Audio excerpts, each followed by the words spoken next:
Hi everyone, it's Martha Novak, and this is a show called Real Talk with Martha Novak. We're glad to have you with us today. We are talking about manifestation, and we're talking about creating the life you want. I have some very strong opinions about this, so you've probably been listening to them, and if you haven't, please go back and listen to them, because really they have to do, not with me, but with the way things work. I think so many of us are, getting in our little boats with strong intentions and getting into the river and don't realize there's a current there, and we don't know how to get it. So many of us are paddling upstream or fighting all sorts of things. We need to find that current, which is God, and know how to use it, because it's all we are. This is the energy of who we are. And it is to be used and appreciated and enjoyed. So today we're going to talk about, we have been talking about last episode, when I first saw you, we were talking about the hindrances. In other words, what is in you that you might believe or how you might be living that really blocks this kind of flow. We're going to talk about the rest of them, and then we're going to go into what indeed you do need to know. I'm putting these on the table for one reason. What you need to know to live well comes smacking up against what you don't really believe. And it's in the addressing of what you don't really believe that helps you open this so you do this really, really well. We have to resolve those things in you, you see? And then this becomes not only an exercise, because that's how it first starts, is it becomes an exercise in doing this. You have these exercises. I've given you a few to help you do this well, right? But they're only a step along the way for your living in this kind of grace all the time, so that it becomes a lifestyle, so it becomes, yes, what you get up in the morning believing. Okay, so thank you so much for listening today. I think, let me get over here to the page. Whoops. Nope. Okay. I think I'm on the right page to see your comments. Keep in mind that I will hello, cat. I am not going to be able to receive your phone calls on Facebook Live. Only on Blog Talk Radio, and the number is 347-850-1647 if you have any specific questions or comments for me. Otherwise, I'm just going to launch in. All right, let's start with a prayer to get ourselves all on the same page. And thank you for listening today. I really appreciate it. Dear God, who is all there is, you who are all we are, and all everything is in this world, we thank you so much for the opportunity to be here today to connect with you. We are all under the banner of trying to know ourselves more deeply, because that's where you are. We understand our ego, child's mind, get in the way, which is also you. But our privilege and our journey and our quest is to go from the ego, child's mind, fear-based, to the higher self-mind, you, in your purest form that is love-based. We thank you so much for all of this. We open ourselves now to know nothing, for it's the you through us and through all things that know it all. We presume not to know, but to be the purer vessel for you in your highest energies. And we thank you so much, dear God, and say this prayer now, giving up knowing anything. In your name, in the name of the Ascended Masters, our love-centered guides and friends, and in the name of each and every person listening to this show, we thank you and so it is. Amen. Okay, kiddo, Keens, let's go. So we are to hindrance number 12. And oh, by the way, hello, Lisa, and hello, Kat. Good morning, everybody. Glad to talk with you. Glad to be connected. Okay, hindrance number 12. Hindrance number 12, and we're talking about hindrances, guys, for those of you that have not heard this show before. We're talking about what in you prevents this manifestation process from happening beautifully, all right? These are things that I'm not just saying are there, oh my God, this is a problem. I'm saying these are things that we need to address. Hello, good morning, Dorothy.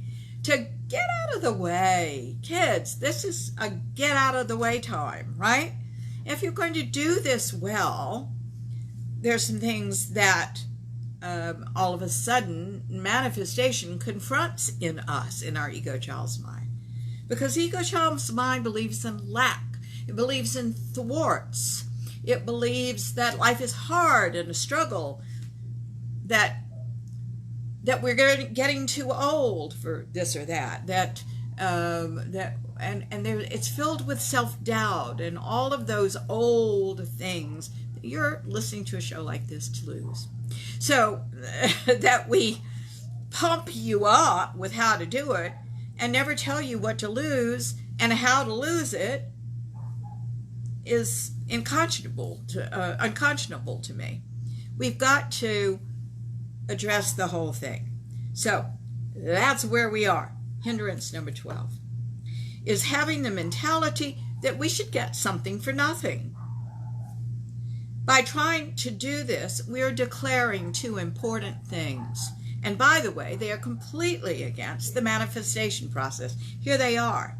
Number 1, we define ourselves as perpetually lacking.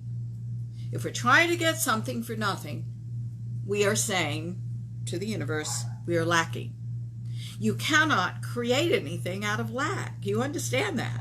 You have to create out of fullness. We talked about you have to merge with the higher mind. The higher mind sees fullness everywhere. The higher mind is the part of you that is based in fullness and abundance and joy and knowing that it's easy. So you're in the wrong mind when you are trying to get something for nothing, right? It's the child coming from a deprived place, and you're not letting it go. Number 2 is when we are trying to get something for nothing, we're saying that we're willing to keep this cycle of lack going. That nothing energetically matches nothing. So this is what we are only willing to create. If we are in that child's mind, I mean, look at it this way. This is a simplistic way of looking at it. But if you're in the egoic child's mind, the part of you that thinks like a child, that we can carry to our adulthood and through to our death if we don't address it. Children don't make money, not most of them. It's the way you think. We need to eradicate that. We've got to have you address not only the way you think, but the cycle that creates it, because you create the same thing over and over again. It's the only thing you're willing to create if you're in this mentality. Do you understand? We perpetuate, in other words, the perpetuation. There's not a lot of power in that except to create itself again. One of the things that I have seen over and over again is that we don't expend any energy, any effort on our own behalf. When you're in this, I want somebody to give it to me, or getting something for nothing, which is almost the same thing, we're not willing to expend energy on our behalf. Now, I have a client like this that is addressing these things in a really powerful way. I love working with her because every time I work with her, she pretty much has this figured out, and she just wants me to do the back end work, which is lots of fun for me. I love talking to people that are becoming more and more conscious, and in that saying, look at me, I do this. Here it is. Notice it's not, look at me, I do this. Oh, I'm so bad. Oh, I'm so terrible. Look, oh my God, I'm so ashamed of this. I'm embarrassed. No. Guys, that's layering emotion. That makes it much harder to get to your stuff. You remember that you've got primary emotion and you got secondary emotion. You even have a tertiary emotion, which is, exaggerating the secondary emotion. Primary emotion, let's go through this again, is just what's happening and what the event is and the emotions that it very cleanly brings up that are attached to those things. But secondary emotions are the part of you that are running with scissors. It's the child thought. So let's give you an example. You have a traffic accident, God forbid. I hope you don't do that. I hope I don't either, okay? But let's just use this by way of example. You have a traffic accident. All right, so what do you have to do? You have to make sure you and your passengers and the other persons are okay, right? You have to pull off the road. You have to call the police. You have to tell them what happened. Maybe your fault, maybe the other person's fault. You're going to be honest about it, right? All right, those are, you may feel bad. You may be mad at yourself for doing something. You may, temporarily. You may be sad that you're going to have to take a car in. God forbid, I'm not even addressing the fact that somebody's been hurt. Okay, we can address that if you want. And then let's talk about the secondary emotions, so to something like that. Oh my God, I can never have anything. Oh my God, this always happens to me. I'm such a bloomin' mess. I'm just a hot mess. I mess up everything. I can't do this. Oh, life is too much for me. Oh my God, how can I handle this? I can't. Oh, I must kill somebody. I could have killed myself. Oh my God, what if I died? Okay, this is secondary stuff. It doesn't belong there. Just handle the problem. That's the primary stuff. Just handle what's on your plate there. Handle it. Deal with the emotions there. And let's move on. The problem does come with layering. And then when we layer, we don't realize what we're doing in this aspect. Trying to get something for nothing. Seeing clearly. Making an effort on our own behalf. That gets clouded. That gets confused.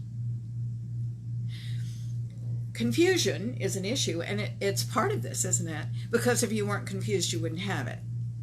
You confuse yourself. So I don't want you to say, oh, I'm so confused, as if this was something that, God is shrouding with mist. No, a confusion comes from inside us. We put confusion on things so we don't have to see, so we then don't have to change and move and confront what we're doing and admit it and go on. We're particularly keen on doing that if we beat ourselves up all the time, of course. You understand what I'm saying? If you beat yourself up, why would you want to confront it? You're going to beat yourself up. That's what I mean by, no drama. This is not drama. Put the drama on the stage and screen and or the canvas and get it out of your life, guys. Drama does not belong in your life. I want you to realize that many people are so inured to drama. They've had it all the time. Their parents were dramatic. Their brothers and sisters were dramatic. They learned to scream louder than anybody else because they had to. It's the only way they could be heard. Either that or they cut it off completely so they don't feel anything. There's quite the flat affect. One of those choices is yours if you had that kind of family. The problem here is that you don't recognize the drama. That's the first thing. It's one of the first things we do when we start working together in a private session is say, this is a tad dramatic. You're getting real dramatic there.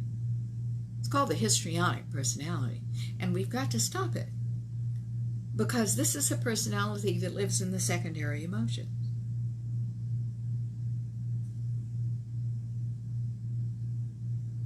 We need you in the primary. We need you handling what's going on in a beautiful, quiet, and love-centered way, and we go on.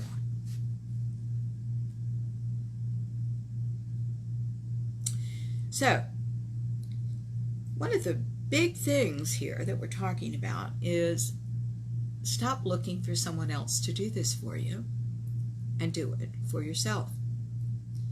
I think this is something that a lot of people don't know when they are growing up.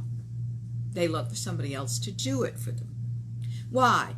Well, I know some people that I've worked with look for somebody else to do it for them because they've been privileged, right? Or they thought they were. I know of a woman who had a dad that she adored because she had made her mother the villain, but was she? No, not really. But she loved her dad because her dad gave her anything, her dad indulged her dad never fussed at her, right? Dad seemed to, in her fantasy, love her more than her sisters. She needed that. So now that she's an adult, she looks for that in every man she meets. But men turn out to just be men, not the idealization of her father. You see, if you idealize him, nobody's going to come up to that because he's ideal to begin with. He wasn't even that, you see. If your childhood was privileged, or if you had a fantasy going, or both, you can easily want somebody to do it for you. You can easily try to find that person. If you also had a neglected childhood, you're trying to do that because there is a self-identification with being deprived. Are you? That's denying all the riches of the universe that are inside you to have and create with and explore and bring out, develop. So it's not in the energy that we're talking about. And you remember, like attracts like. That's just the way it is in the world. Like attracts like. So if you're in the ego child's mind mentality, if you're down there, you know, in that energy of lack, that's what you're going to create more of. Just the way it is. So this hindrance is something you really need to confront in you. And these are all the manifestations of it. Can come out all these different ways. No matter how deprived you were in your childhood, or neglected, which is a form of deprivation, isn't it? You don't deserve anything to be given to you. Now, the reason I say that is there is the word deserve. What I want you to understand is that consciousness, true consciousness, doesn't even understand that word. There is no such word. Isn't that shocking?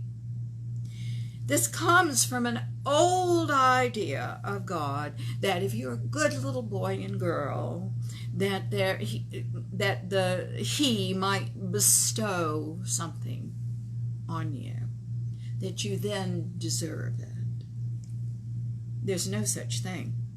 We'll talk about that in just a minute in even more detail. Right now, I want to say it's present time. Whether you were deprived or neglected or feel you were, because sometimes historical reality is quite different from the mythology that we've created in our own mind. You know, I don't like the word mythology because I'm going to tell you from my point of view, and I'm trying to get you through this, they're lies. They're out and out lies. Let's just call them what they are.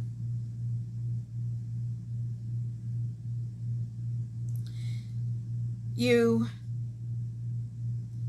have to realize as an adult and in the adult mind that what happened or did not happen doesn't matter anymore. It doesn't matter anymore. It only happens on that level of the child, where the child says, but I didn't get, or I was hurt, or I was mistreated, or I was abused. God knows I'm sympathetic with that. For God's sake, yes. But that's just one little part of you. And I'm here to talk to you about consciousness, and there's a lot more than that one little part. You know, I often say, draw a big old circle on a page, and then put a dot of ink in the middle. That's the part of you that's feeling deprived and neglected and says, I want, and I'm not going to get, because both those things are true if you don't have it yet. But there's so much more. And if you give all your energy to that little dot, you're just perpetuating, you understand this? You're just perpetuating that over and over and over again. The more energy you give to anything, it's a communication with God. Do you understand that? It's a communication with the universe. What you put your energy on is what you get back. So if in your unconsciousness you're feeling deprived and hurt and neglected and life is a struggle and all these things that we're trying to confront right now, you're just going to get more of that. We're here to help you create the life you want. You want with your mind. But guys, if the ego child's mind is stronger than the highest self mind, you're going to get all the things the ego child's mind is. And one of the big ones is lack. You're doing it well. Congratulations. You're just in the wrong mind, and that's why you keep getting the same thing over and over and over again. You understand? I think you do.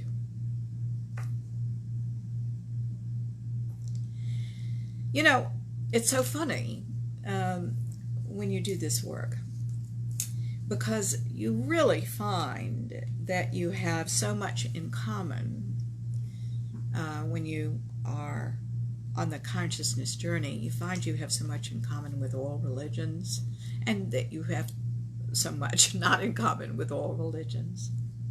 Religions are, by their very nature, dogma. They're a set of beliefs that you are asked to believe if you're going to be a part of that.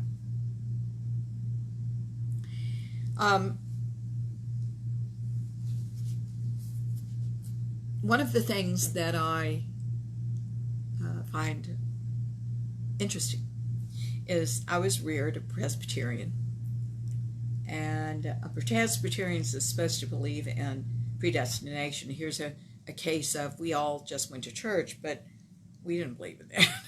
You know? So we just kind of went, right? But something, in fact, quite a lot of what I learned is true in a different way. For example, God helps those that help themselves. That platitude was certainly there in my early childhood home. God helps those that help themselves. That sounds like a tremendous burden, and it doesn't really explain anything except God didn't help in here, right? Unless you put forth a lot of effort. But you know what? That platitude is true. If we are going to believe that this formula that I gave you, here it is again, the formula for creating the life you want is this: desire plus knowingness that lives in expectancy plus action you are propelled to take from the inside or to follow up on from the outside, which is still from the inside, equals the manifestation of your desires every time. If you want the big discussion on that, look, I think it was 3 weeks ago, because we had it 1 week that we were missing. I think it was 3 weeks ago. That was the lecture. And you'll hear all about it. If you are going to believe that, then you bet God helps those that helps themselves. And what does that mean? It means you've got to expend an effort. It means you've got to change your mind. You've got to be in a different mentality, doesn't it? It means you've got to adhere to the rules of that formula. Yes, it does. It means that you do have to take an action when it comes. You can't say, I'm too scared, or I'm exhausted, or I don't want that thing. You have to follow up. You have to follow up. You can't have the millions of no's that people give because they say no to life first. You've got to say yes and explore the possibilities. And then if you don't want those possibilities, then you say no. You see? You can't go through life saying no. God does help those that help themselves, not because there's an old man on a throne somewhere saying who gets what, but because this is the way the energy works. God is energy. God said in the Bible, I am that I am, not I am who I am. You're the who. I sound like Dr. Seuss. You're the who. All right. You are the who. It goes back to the Trinity, you know, the Father, the Son, and the Holy Ghost. The Father being the parent inside you. The truth inside you. The one who knows inside you. Your God self. Beyond the ego child's mind. The part of you that tells yourself the truth. If you listen. The Holy Ghost is everything that is God that is not you. I love nature. The lake, the tree, the dog, even when he's barking. The cat, the flowers, the stuff that's sitting around my office. All that's God. It's just not the God I am. Those are all aspects of the oneness with all life, all God. That's the Holy Ghost. What unites the inner and the outer? Can you tell me? You. We have long since said, oh, Jesus holds that place, the Father, the Son, Jesus, and the Holy Ghost. Jesus was a placeholder, guys. I don't mean that in a disparaging way. Jesus is saying, here is a man in the mortal experience who reached his divinity through his humanness, and that is the place for you as well. Hello, Ben. I'm glad you're watching today, darlings. So the Father, the Son, and the Holy Ghost is still a very viable pattern. It's talking about energy here. And you are uniting the inner and the outer by your experience. Even more important here than getting stuff is the way you think. We can either think in the mentality of lack, and that life is hard as a struggle, lack, that there are thwarts in the world to stop us, lack, or we can believe in the abundance and the fullness of God. Different mentality, different mind, the higher self mind, which is love-based, which doesn't believe in any thwarts, which realizes that doors close and windows open, and you'll find those opportunities, and that you're searching for a fit, so you will be positive and you'll put it out there about what you want, and that's what gets attracted, you see. It's a different mindset.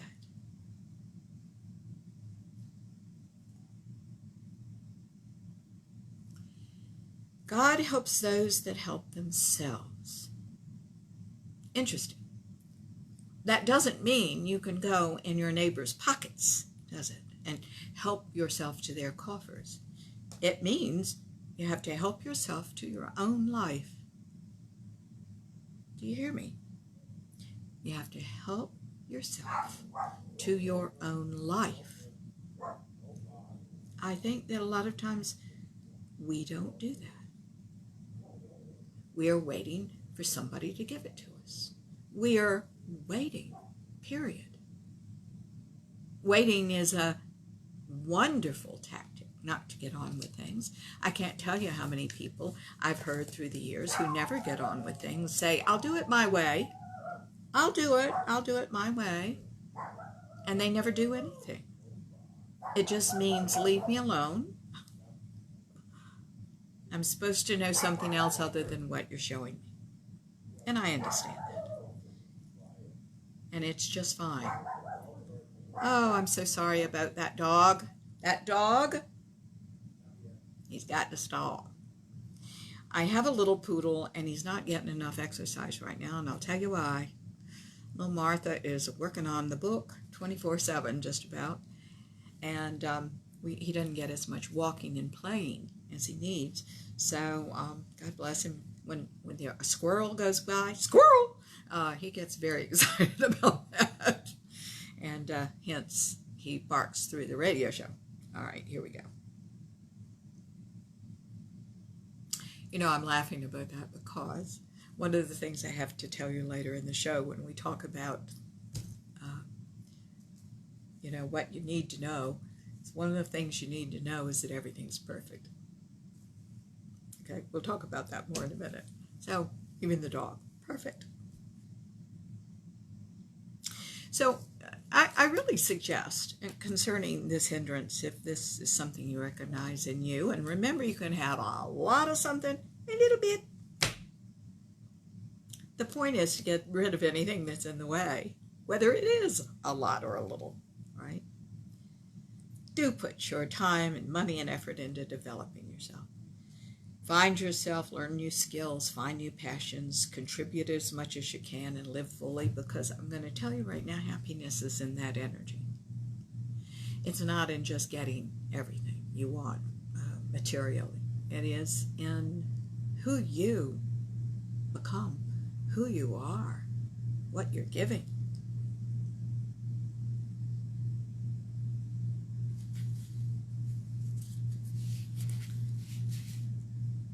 Very important. You know, all of you all that listened last week went through something with me, unfortunately, because I dragged you into it. I lost a real dear friend of mine who had everything in the world materially. But you know what I'm so thrilled about? He had this incredible spiritual dimension. He was very humble and yet larger than life. If you think those things are separate, they aren't. You know, they're just not. I happen to think that everything is just energy. And I think that my friend recognized that. He was a fine architect. And he had found the spiritual dimension of space. He honored it. He taught people to sustain it and nurture it. Really beautiful. So he was a man who did not have to be humble. There's no reason. He was golden in every way. But he was. And that's a happy life. And that's a life that really touches someone far more than someone who just has money. You get it? Now you may say, when I have money, that's the kind of person I want to be. You know what? It doesn't work that way. That's the kind of person you have to start out being. That's the kind of person you have to be now. That's what you should work on first. Isn't that something? All right. Hindrance number 13, lucky 13, is entitlement and ingratitude. Now this is where I want to go into talking about the word deserve.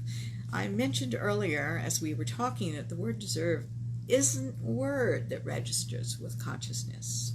Why would you deserve anything when everything is already built into you and all you have to do is use it? I really want you to take that in, please. This is a hard concept because it flies in the face of everything we've learned as young people, right? We learned that God was out there and God bestows, and we had to earn things by being good little boys and girls. It's the whole concept of Santa Claus, isn't it? Be a good little girl and boy and you get stuff.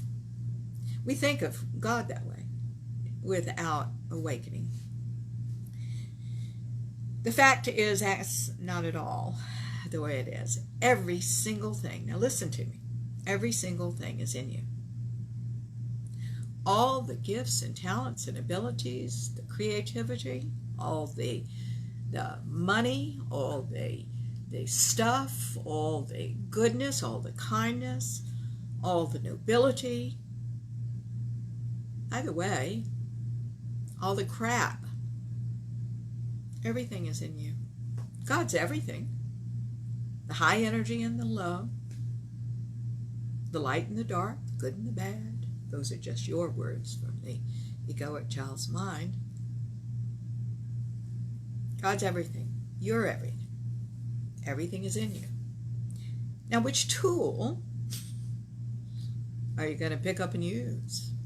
And what do I mean by tools? I mean by the way you think. I mean by the thoughts you think. Science has proven, and if you want to read more about this, you can, I really do suggest this book. This is the book I wrote about all this, The Life You Want. You can get it on our website.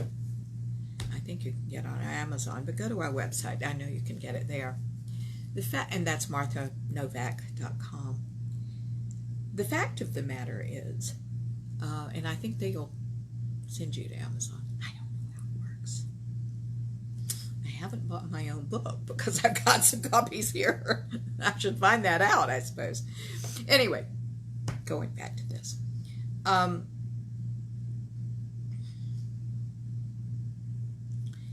We are using or not using the energies that are within us, that are already built in.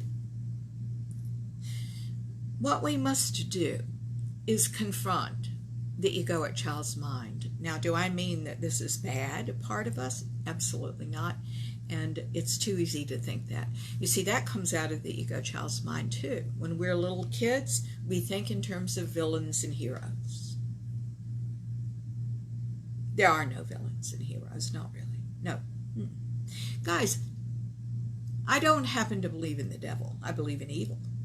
Evil being absolutely the absence of love. And there are terribly, terribly evil acts that are going on in the world and always have. But a devil, I think that was designed to scare keep the kids, like Krampus. Do you know Krampus? Krampus? My husband's Austrian. Krampus is this little devil that goes along with Saint Nick and leaves kids, instead of candy in their shoes, pieces of coal. It scares people to death. Get the Krampus out of your lives, guys. I think that man's ego does a really good job of being the devil. We are devilish to ourselves. We deny ourselves. We keep doing the same things over and over and over again. We make excuses to do it. But why? Why? We've got to find those reasons out. That's what a private session does. It finds the reasons out why you're doing things so you can deepen in grace and receive all the benefits.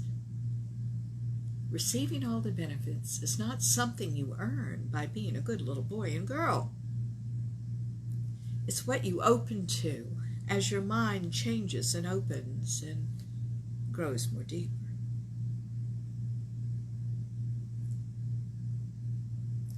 There is no reason for deserving or not deserving.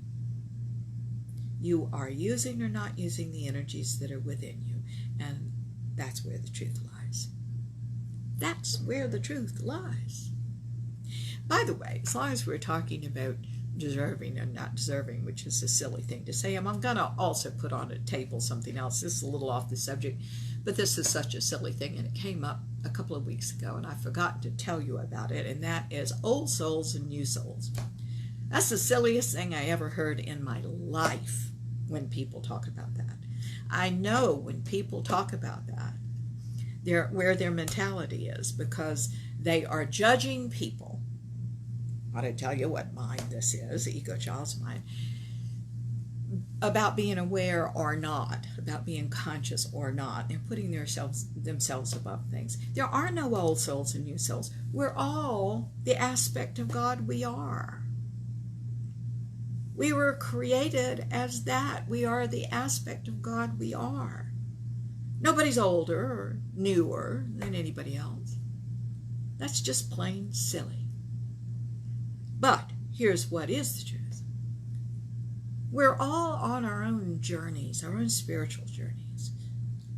No matter what is going on in our lives, there's one thing that takes precedent over all, and that is we have a soul purpose. We have a soul journey that we're trying to learn something from. And you're just not going to be dissuaded from it. You see? The person that drinks themselves to death, don't you think for a minute they don't have a soul purpose? They do. They've got to learn something in that awful experience. But if we are in our true humanness and our ego child's mind, we'll judge that as wrong. One of my dear friends had to go on that journey. And she and I would sit up and we'd talk about this. And we'd say, we don't understand why you have to do this, but you have to. She would say, I absolutely have to do this. I have to do it this way. I could either walk away from her and say, I don't buy that. That's morally wrong or reprehensible. Or I could love her. I chose to do that. That's why we had such good talks. Yeah.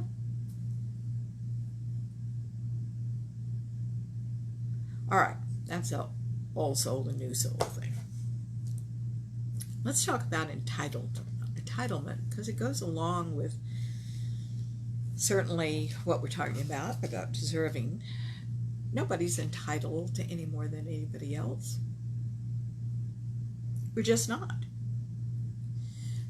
Nor are we less than someone else. Let's talk about how this universe really is set up. There's no hierarchy. All these little programs out there about, oh, here are your spiritual levels. I don't buy. I'm sorry. I just don't buy that. What I am told and what I feel very strongly about is everything in this world is holding up their end of energy, unless the ego child's mind's in the way. And it isn't, unless there's something to learn there. In other words, am I better than the pebble on the driveway right now? No. That pebble is being the best pebble it can be. It's designed to do what it's doing. Am I? Are you?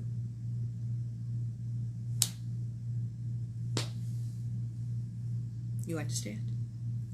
The dog's being the best dog it can be in God. The tree is being the best tree it can be in God. The lake, the sky, the air, the clouds, everything is doing what it's supposed to do. If you look at that about nature all around us, and then you look at our lives, we realize we're in the way. This isn't about self-aggrandizing ourselves, as entitlement tells us. This is about just praising God through being the best we can in the moment. Want to be happy? That's where it is.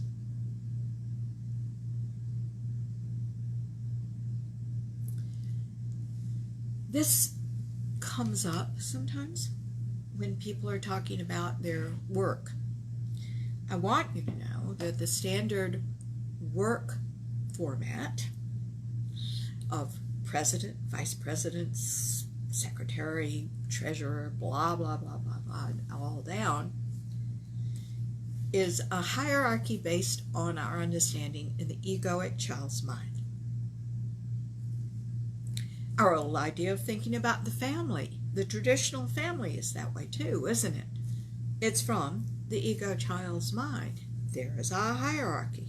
We've needed that as human beings, as unaware human beings, because we didn't have another understanding.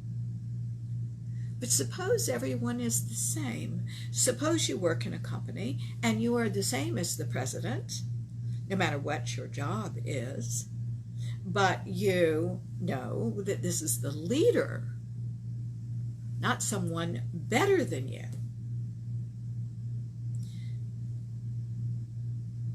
Knowing that all organizations must be led, right? It can't be chaos. It's a different way of thinking, because no matter what you are, you're as good as anyone else. You're not better, you're not less than. You're the same. You're human, aren't you? And it's the human that unites us. So what happens is, if somebody doesn't like their humanness, you're going to play these games, better than, lesser than. If you don't accept yourself fully as human, and by the way, your divinity is in the humanness. This is the esoteric journey. Everything you're looking for is hidden in probably the opposite of what you are, the opposite, and you're trying to avoid it. You see? Your divinity is in the humanness. You accept fully that you're human, and something opens in you. Then there's great joy and sorrow, for example. It's hidden in the opposite. And only by your accepting the opposite do we find it.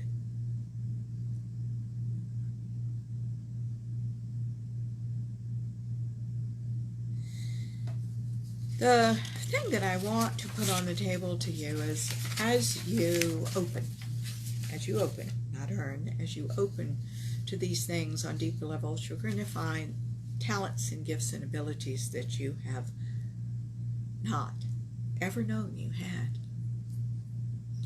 It's the most amazing thing I've ever seen. I'm told things early sometimes, as you know. And years and years and years ago, I was told that I was going to have a house. And in that house, progressive teaching. And I thought, what is this, a center, or what is going on? And what it turned out to be was me on a deeper level. There was teaching that came out of me that I had no idea about. Isn't that something? Now, the only thing that made that so was I've always worked on myself. I say with all my heart, work on yourselves. Please do that. Challenge the egoic child's mind literally out of existence. You will never lose the ego. You don't want to lose that. Okay? That's important to have. It's part of the whole thing. But the ego child's mind is the secondary emotions. It's part of you that's running with scissors. And it's the part of you that keeps us from fully living in God's grace.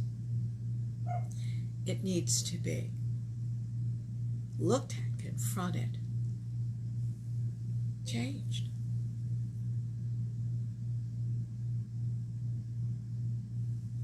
Real gratitude. Let's talk about gratitude. A lot is said about gratitude. Everybody says be grateful. Isn't that nice? Nobody can do it. Now, if that challenges you, let me explain. We're not all one thing or another. We're not all the ego mind without the higher self. We're not all the higher self without the ego child's mind from time to time. It's just the way human beings are built. The whole point is to recognize when you're in one mind or the other. Make sure if we're in the ego child's mind, we change and become the higher self. It can be done in just a few seconds. I've noticed for years that people that are studying and not yet fully where they need to be going or have the full understanding will say, oh, I'm very grateful. But their very gratitude that they're talking about is fantasy. So you can fantasize about God and gratitude and anything.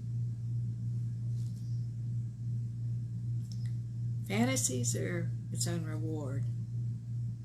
And you'll know that it's fantasy when reality comes smacking up against that and your heart breaks.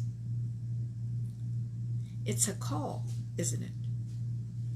For you to know something about God that's deeper and more sustaining. And God is not out there. It's in you.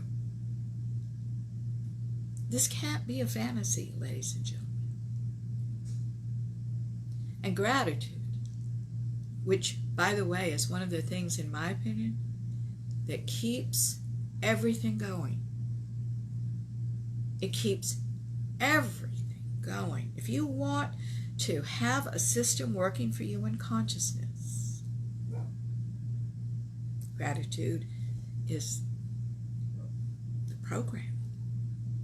If you see everything is absolutely wonderful and perfect in its own right, if you are grateful for everything that comes to you and the absolute knowing that more and more and more is coming, you don't even need to know how, you bet you're grateful, and it's real. You know that if you get COVID or cancer, any of these things that come along in the world, hang on, oops, wrong thing, here we go. My screen went blank there for a moment. If you get anything, you know, wait a minute, God's right here in the middle of this, and I'm going to get out of it what I need to get out of it, and we'll go on. You're not afraid of pain or death or dying. You know it's a step along the way because nothing ever dies, right? That's easy to say because people are afraid of this. Uh-oh. Guys, this is, his name is Schnitzel. And Schnitzel is the cat that often makes his appearance on the shows, or his butt, as I move him from place to place. He's a good cat. He is indeed a sweet, sweet old boy. But he does feel like that he has to, you know, participate. All right, sweetie. Oh, I know. Okay. I want to say that true gratitude, as long as we're talking about gratitude, is surrender. You're a channel of energy. You do know that. You're a channel of energy. You're either using the egoic child's mind to come from, or you're using the highest self. That makes you a channel. Channeling is not the great mystical thing that you think about. Those are, when you think about that, that is, you're respecting someone that's just channeling from a higher place. That's really all. Do you realize all talk, all thinking, everything is channeling? You're either channeling the ego child's mind or the highest self. That's it. So you're a channeler. Congratulations. As a channel of energy, when we are in true gratitude, we are open wide energetically, and we transcend any kind of obstacles to flow. When you are sincerely grateful, you're saying, I didn't do this alone, and I'm not by myself, and you're connected to the oneness with all life. Whether you tell yourself you're grateful to God or to man or to whoever was kind to you, the situation. True gratitude, in that openness, opens the door to sustained true surrender. for that period of time, you're surrendering. You're saying it's not just me. It takes you right out of the egoic child's mind. And in that period, in that space that you've created, all things are possible. Whether or not, this goes back to something we said earlier, but and not this in a previous show. Whether or not you actually see the manifestation of what you want, or you know you've asked for it and it's in energy, it's all the same thing to the highest mind. Right action, perfect time, all God. Just you be cooperative with it. You be aware of it. Okay? Now, those are the hindrances.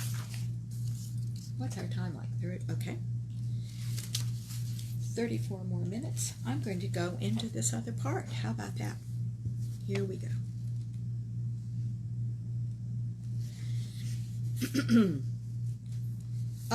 In this book, The Life You Want, there is a chapter called What We Must Know to Live Well. Now, I do recommend this book because it talks about a lot of things. It's so funny.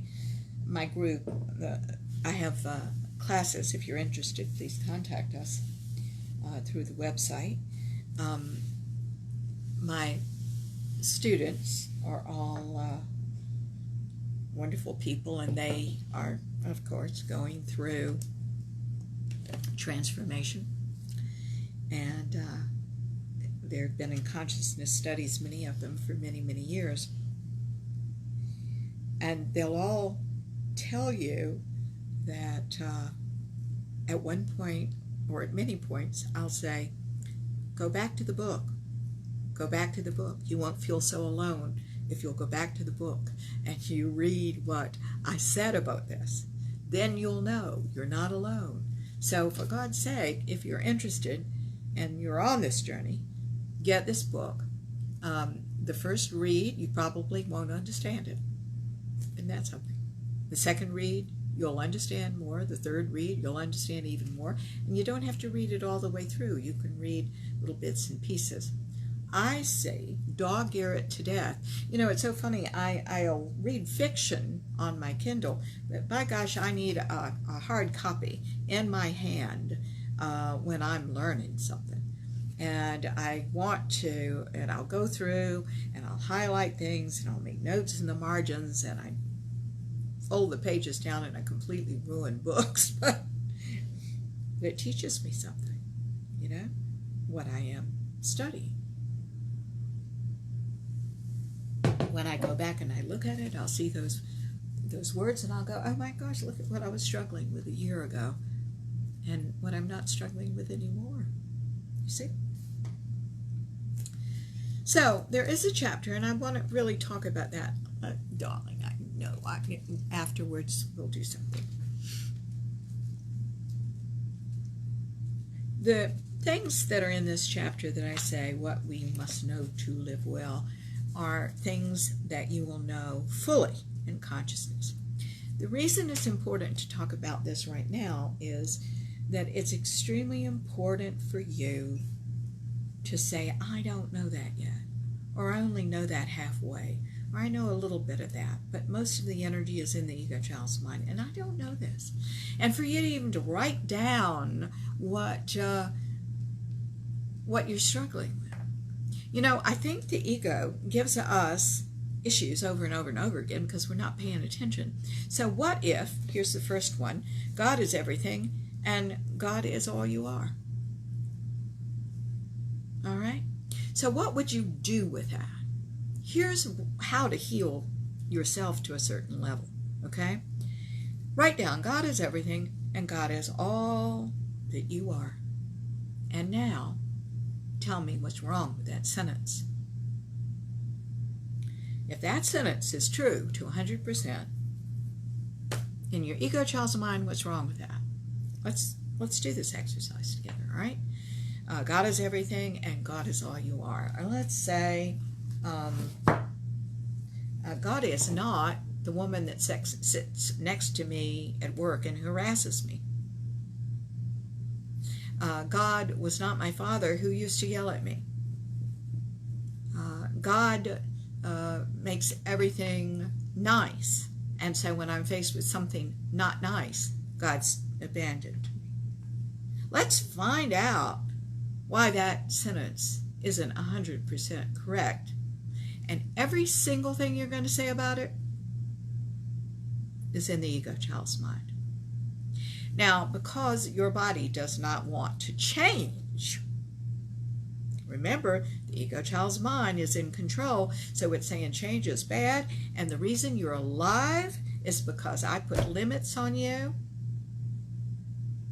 This flies in the face. The consciousness studies flies in the face of this. So the ego child's mind's going to try to say, okay, that's enough. You'll have 5 of them down on the page. That's it. I'm going to tell you, you're not finished until you have 65 of them on the page. I'm just arbitrarily choosing a figure. There's an infinite number of problems with that sentence. Now, if you want to put some pressure on you, one of the standard therapies is to say, God is everything, and God is all I am, to 100%. If you then say that over and over again, what you're doing is starting to drive up things that are hidden from you. Write them down. They don't have to make sense. Don't you be trying to say, well, that's not rational. I'm not going to write that one down, because this is the irrational part of you. The emotional body has contradictions galore, and there's not one thing rational about it most of the time. Don't talk yourself out of your own healing.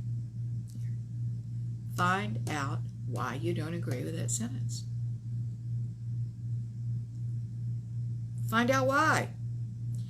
Many of you all do work with me privately, and that's wonderful.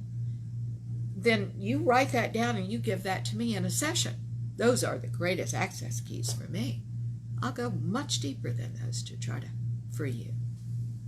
But if you are not working with someone, this is an important exercise for you. Don't let the ego child's mind stop you. Be relentless. Can you be relentless in one sitting? Probably not. This is an exercise in a process. So if I can only get 5 today, 5 kind of measly reasons why I don't believe this, I'm going to hit it again and again and again and again, and I'm going to write more, and I'm going to go down again and again and again, and I'm going to do a prayer before I even do this exercise that God's going to be right there with me, and God's going to tell me things I don't want to know about myself. That's an important sentence, isn't it? Dear God, give me the things you want me to know, that you, in my highest self, want me to know, but that my ego child's mind doesn't want me to know. And help me free myself from these beliefs. You see, it is these unconscious beliefs that keep the perpetuation of the perpetuation going. They've got to be challenged. Good. The next one. Here's another one. What we must know to live well. Consciousness is entirely supporting you, and everything is working for your ultimate happiness. You remember that there is consciousness with a small c and consciousness with a great big C. This is consciousness with a great big C. Consciousness is entirely supporting. Now, guys, don't put it in the second person like this is written. Put it in the first person. Consciousness is entirely supporting me, and everything is working for my ultimate happiness. The Bible says everything works for your good. Everything is for your good. I can't remember the exact wording, all of a sudden it's gone away. For those who love the Lord. I remember that last part. For those who love the Lord. This has been really interpreted. The Bible has been often interpreted in very, very low frequency ways. This doesn't mean loving the Lord and going to your church and buying their dogma. What this means is, for those who become loving, for those who are in the highest self totally compatible, totally love, and compatible with that. We want you cooperative and compatible with that higher energy. You understand? For those who love the Lord. How about for those who become love? Everything works for your good. Does it always work for your good? I'm going to tell you it does. It does. But how it's working and whether it's what you consciously want or not has to do with the way you think about it. Consciousness is entirely supporting you, so is the small c. It's giving you pain, unhappiness, over and over and over again. So that maybe one day you'll wake up, your whole body is participating in this, your whole being is participating. The ego child's mind brings it in because it's familiar. You're going to navigate the same rocks you always have. That's familiar. Well, you're safe to a certain extent in the familiarity, right? The highest self brings the pattern in because maybe this time, it's giving you an opportunity, maybe this time you'll confront yourself and change and see it differently. Marcel Proust said, it isn't the discovery of new lands that's important, now I'm paraphrasing, but it's seeing them with new eyes. That's what we're talking about here. Consciousness, the way this system works, is entirely supporting you, and everything is working for your ultimate happiness. I'll say, even the ego child's mind. But you're going to have to do the work so you can have what you want on a higher level, an easier life, and the happiness that you want. Number 3, God is the chaos and the order, the known and the unknown, the seen and the unseen, the manifested and the as yet unmanifested. By the way, we're on page 141. I should tell you if you already own the book.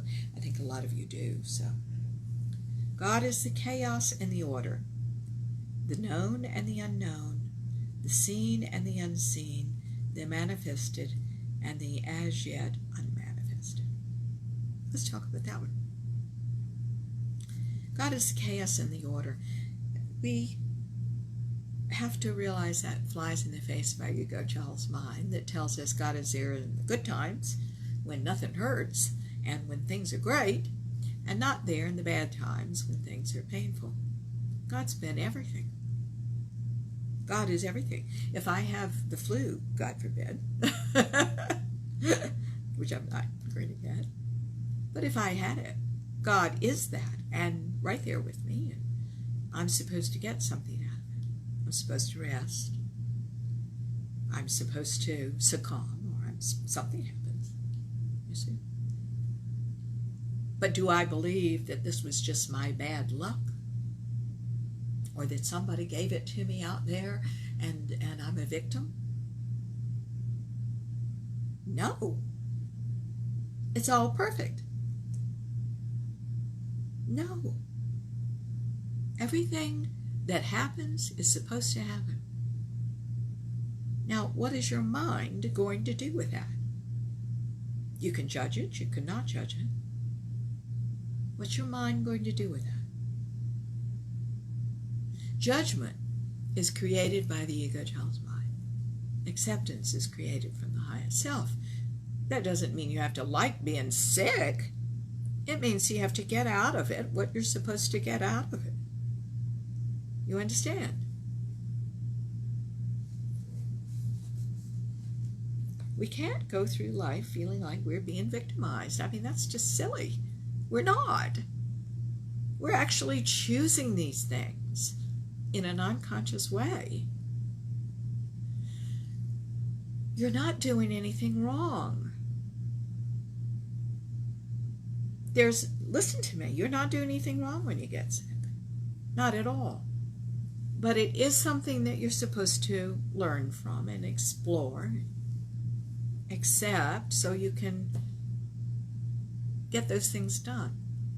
God's right there with you. God's right there with all of us in every situation. God's right there.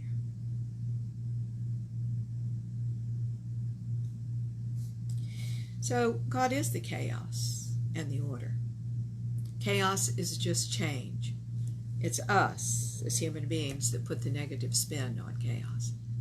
We have a choice. Suffering is optional. We have a choice to suffer through the chaos or not. To try to control it or not. Stop trying to control everything. If we're trying to control it, we're not learning what we should. So it can pass faster. It's all about learning and deepening and growing, isn't it? So be cooperative with that. The known and the unknown. Ladies and gentlemen, at every point in our history, God has been offering us the opportunity to get at peace with not knowing. It's particularly ramped up our anxiety about that now. Why? Because things are changing very rapidly in our world. We can annihilate people faster. We can heal people faster. Everything is going much faster.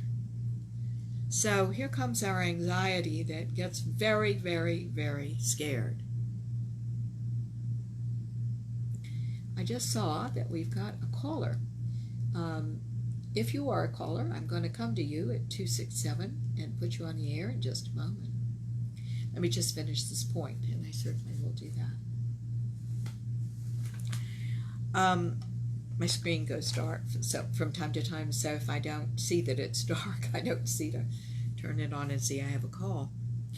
So I think it becomes very important now at this point in our lives and at this point in our development as a society, a world society, that we get very comfortable with not knowing. God is the knowing and the not knowing in us, and we must realize that.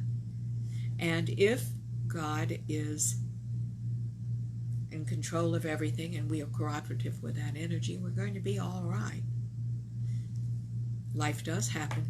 People come and go. And we have hurt and we have joy and we have all sorts of feelings, as we should as human beings. It deepens up us, and it makes us, guys, deeper in consciousness.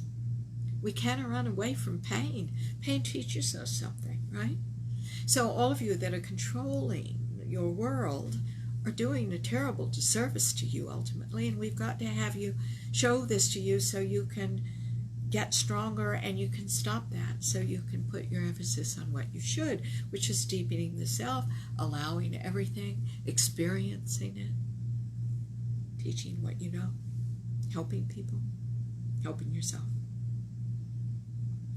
The seen and unseen we talked about earlier in this series, and that is, everything is energy, guys. It isn't personality. Everything is energy. Energy. It's all energy. So if you are trying to manifest something and you don't see it yet, what happens? ego child's mind take over? A lot of times it does. You have to hold the knowingness that absolutely what you want is there. It's just an energy, and it's coming in manifestation when you're ready. Just get yourself ready. Keep saying yes. Keep being open. All right.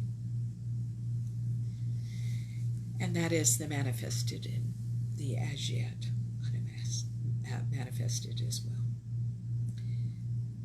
Let's go to our caller, and then we'll come back to some of these other things that we're talking about right now. Oh, she dropped off, so I guess she didn't want to talk to me, or he didn't. All right, here we go. So let's keep going.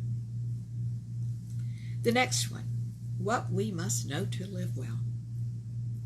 This is a creative universe where all things are possible. I've noticed for years that great creativity and great spirituality go together. Now, does that mean everybody has to paint or to write or to create? No, there are all sorts of creativity. You can be creative in business, you can be creative in your artistic design of your garden or in your kitchen or any of the other ways, or the way you dress or the way you decorate. Or creativity is a gift from God, and as you deepen in the spirit, you're going to find that more and more comes to you in all sorts of ways. There kind of isn't a limit. There are channels of the brain that we use. Now, here's the thing about creativity. What I do is I turn on the channels to talk to you. There are certain channels. There are other channels if I'm doing books. They are very different. Did you remember the old Bible passages about render unto Caesar? What is it? It has to do with the channels of the brain you're using. There are different channels for different things. When I am doing a private session for you, I have different channels of the brain. When I am writing my book, there are different channels of the brain. Everything's a different channel of the brain. When I'm relaxing, different channels of the brain. When I'm talking to friends and really loving them, different channels of the brain. The fact that we don't understand the brain yet, it's one of the new frontiers along with consciousness, I will tell you. But you're not using 10% of your brain. The other channels of the brain are there to be used, and you're using them or not for all sorts of things, but everything is built into you. This is what I mean. It's all built into you. For God's sake, go down there. Let's start turning these things on. Are you doing the switch throwing? No. You just go into the level where the switch is on. Do understand that. Okay. In this creative universe, all things really are indeed possible.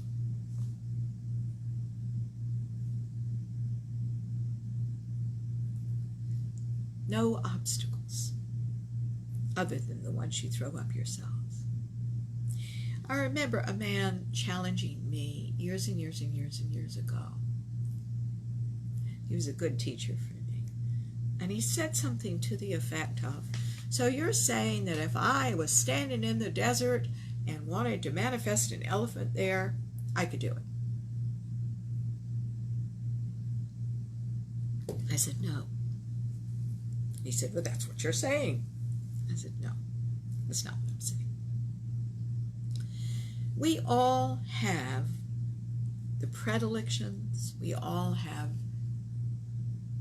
the tendencies, the talents, the abilities, the inabilities inside of us. I am not supposed to be a great mathematician in this life. I'm not supposed to be a great physicist. I'm just who I am. I don't know why, but I seem to be able to take complicated subjects and pare it down to my level of understanding, and I guess to yours too, I hope. It's what I'm trying to do. But I'm not a thinker that can stay up there. I'm supposed to bring some of the concepts to us and to my understanding. A lot of what I'm teaching you is about my understanding. I guess a lot of what anybody teaches is about their understanding, right? I was given certain gifts to do certain things, and I enjoy those things thoroughly. I would not enjoy being in a hot desert and creating an elephant. That means nothing to me. That isn't where I'm supposed to be and what I'm supposed to be doing. He seemed to miss that part. That there are things on a deeper level of him that he was supposed to bring to this world, and it wasn't an elephant in the desert.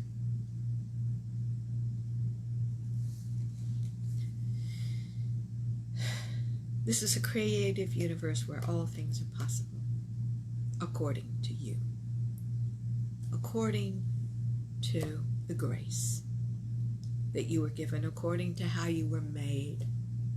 Bring those things forth. That's what the world has been missing so far. The next point. When something seems to block you, you're in your own way. It's always us. Guys, just accept that. When something seems to block you, it's us. That's the way it is. Now, it may seem like it's somebody else. It may seem like it's a disease. It may, oh, hello, Susan.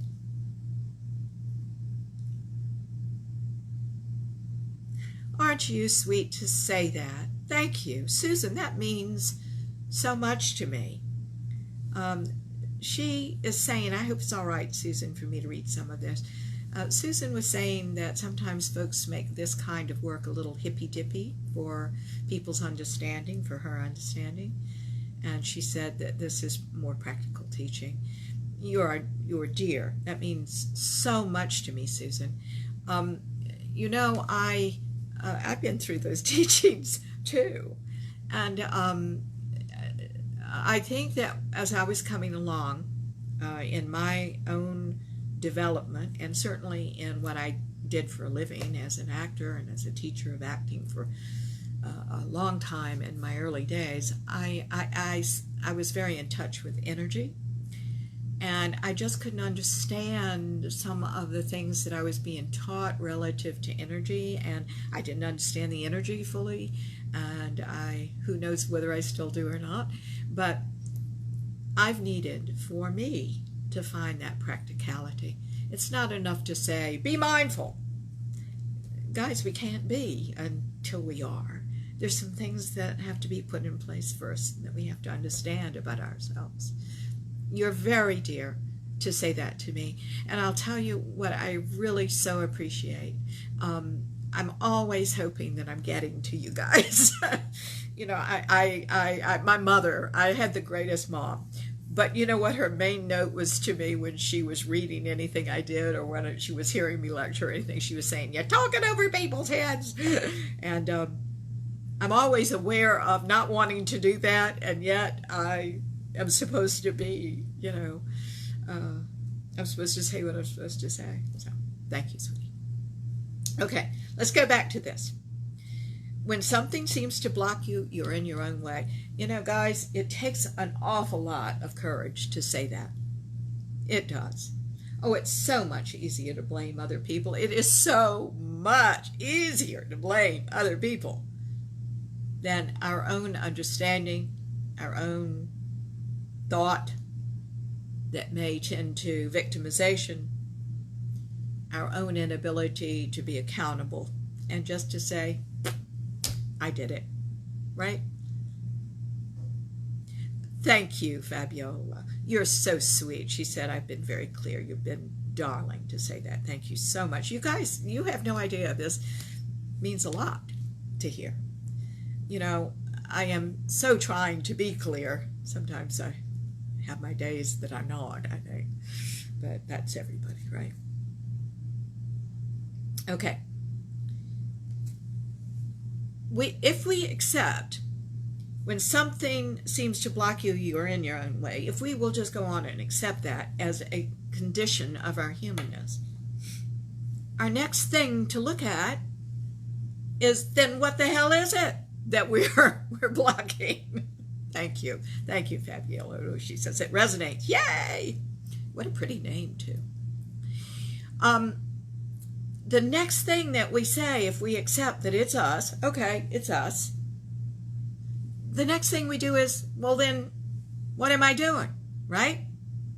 And that's awareness. Oh my God, that's wonderful. You're getting an answer to the question. There's awareness that I'm doing this. And what's the next thing? Then how am I not going to do that? How am I going to think differently? What's the truth here? I did a whole series on helping you find the truth, but you have to find the lie first. You find the lie. You know, the lie is that it's the person at the next desk, for example. That's a lie. It's me. What am I doing? Well, I'm seeing her as my mean sister, who always said no. She was always negative and said no before she said yes, and she butted up against my fantasy. I have a fantasy. What is the fantasy? Do I want to keep that fantasy? Really? No. I want to live in reality. Who is that person? I'm not seeing her clearly. Let's make sure I see her as who she is. Happy childhoods don't create somebody like that. Where's your compassion for that and for yourself? How now are you going to fix this so that you can wake up and have a better relationship with her and go on? She's there for that. She's there to open things. You're getting this. Good. It's there for you to ask questions, for you to go past the lies. Now the truth, remember, this is something I said earlier. Remember, the truth isn't 180 degrees opposite. You know, that's fantasy. You see? What you're saying is a lie, i.e. fantasy, and the opposite, 180 degrees, is also a lie. Oh, she's wonderful. Oh, I'm nothing but love. Oh, crap to all that. No. What's happening is I don't get along with her. She's reminding me of something in my past I've never resolved. I need to resolve it in me. I need to look at her clearly as who she is, not as the image I'm putting over her. And I need to make this right, not because she deserves love, but because I am love. And that's who I'm going to live. You understand? Okay, ladies and gentlemen, I'd like to stop there because we've got to pick this up next week. I am very proud of all of you. I am. 90 seconds. 90 seconds. I'm proud that you all absolutely are listening, that you're getting what you can of this.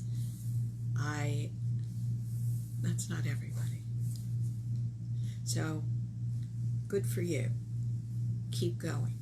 Do the exercises that I recommended last week, because right now we need a little prop. One day, thank you, dear. 60 seconds. One day this is going to be your life. This is just going to be how you wake up in the morning. You're going to be grateful for everything. You're going to have gone about making your life become who you are.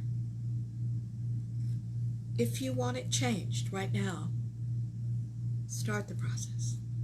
We're giving you all the tips. Good for you. Now, guys, if you need me, you can reach me through my website. It's marthanovak.com. And I just wish you all the best. Let's do a quick prayer. Dear God, thank you so much. We now open ourselves to change, growth, and the opportunity to inherit within. We thank you so much. 10 seconds. And so it is. Thank you for getting the word around about this program too. That's really what you could do for me. Tell social media or your friends. It means a lot. God bless you now, and God loves you through you. Bye-bye. Oh, thank you, Dorothy. She said she just received 2 books. Thank you. God bless you now. Love you all. Bye-bye.